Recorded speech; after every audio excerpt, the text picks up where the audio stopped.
एवं हर हर महादेव। सनातन धर्म में हर माह का एक अपना ही महत्व है। हर माह में कोई ना कोई त्योहार और पर्व हमारा पड़ता ही रहता है। श्रावण मास तो वैसे ही बहुत ज़्यादा आध्यात्मिक और सिद्ध है। इसी श्रावण मास के शुक्ल पक्ष की पंचमी के दिन नाग पंचमी नाम का एक पर्व मनाया जाता है।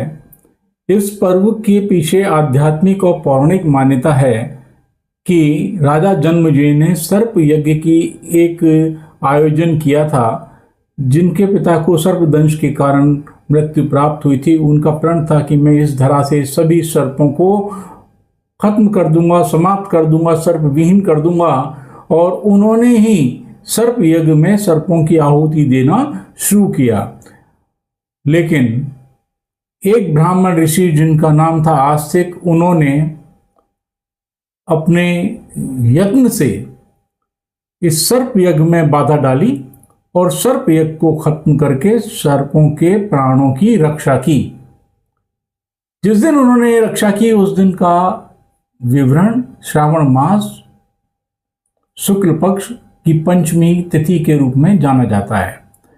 और आपको आश्चर्य होगा कि पूर्व काल में ब्रह्मा जी ने आस्तिक ऋषि को जिस दिन ये वर दिया था उस दिन श्रावण मास के शुक्ल पक्ष की पंचमी थी।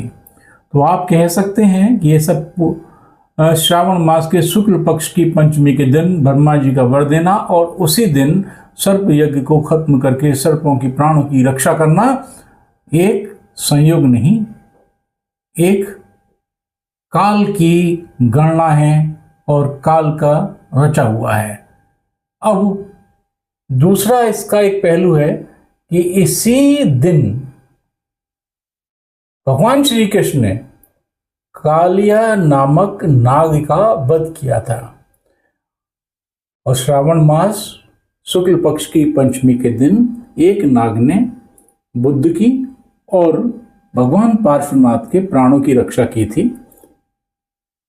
इसीलिए नाग पंचमी पर्व को बौद्ध भी मनाते हैं, जैन भी मनाते हैं और सनातन भी मनाते हैं। हालांकि सनातनियों का ही अंग है बौद्ध और जैन।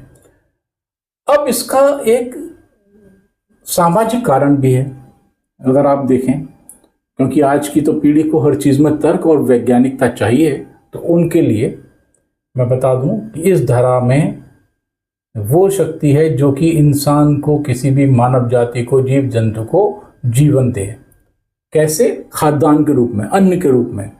और जब अन्न हमारा होता है तो पृथ्वी के अंदर, उसके भीतर बहुत सारे जीव जंतु, मूसक, पतंगे, कीट इत्यादि निवास करते हैं और वो फसल को खत्म करने की कोशिश करते हैं और खा भी जाते हैं, जिससे हमारे खाद्यान्न का नुकसान होता है।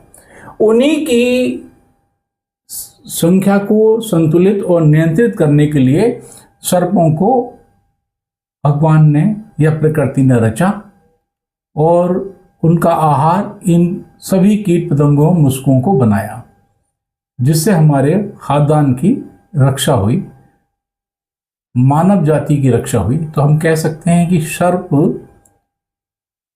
मानव के मित्र हैं, क्योंकि वो हमारे आहार की रक्षा करते हैं। उनको कृतज्ञता देने के लिए हम नाग पंचमी पर्व मनाते हैं, क्योंकि नाग भगवान शिव के कंठ में लिपटे रहते हैं और शिव आदि अनादि अनंत असीम हैं। 12 तरीके के सर्प का विशेष उल्लेख किया गया है, जिसमें अगर आप तक्षक, वसुकी, अनंत, शेष और कमल, काले, शंखपाल, धृतराष्ट्र, अश्वतिर और पद्म इत्यादि का वर्णन है। ये 12 नाग हैं। वासुकी तो आपको पता ही है, अमृत मंथन में उसको मथनी की रस्सी की तरह यूज किया गया था, प्रयोग किया गया था। इसमें सर्पों को, इस पर्व में सर्पों को गाय के दूध से स्नान कराया जाता है, जल से स्नान कराया जाता है और समाज में असहायों को, निर्धनों को अन्न जल धन का दान किया जाता है। जो बाद में प्रथा सांपों को दूध पिलाने की हो गई, कहाँ से हुई, कैसे हुई, उसका कोई विवरण नहीं है, क्योंकि दूध जो है शीतलता प्रदान करता है और गाय का दूध तो वैसे ही अमृत कहा गया है। तो विष के प्रभाव को या गर्मी का या उष्णता को खत्म करने के लिए दूध का प्रयोग किया गया है यहाँ पर। अब दूध का, गाय का दूध अमृत समान है, इसीलिए इसका प्रयोग किया जाता है। हर सनातनी को इस बात को, इस पर्व की महत्ता को जानना चाहिए। इसी कारण ये छोटा सा जानकारी मैं आपको प्रेषित किया हूँ और आशा करता हूँ कि आपको नाग पंचमी पर्व आप सब धूमधाम से, हर्षोल्लास से मनाएंगे। धर्म की जय हो, अधर्म का नाश हो, सनातन धर्म की जय हो, राष्ट्र की जय हो, भारत माता की जय हो।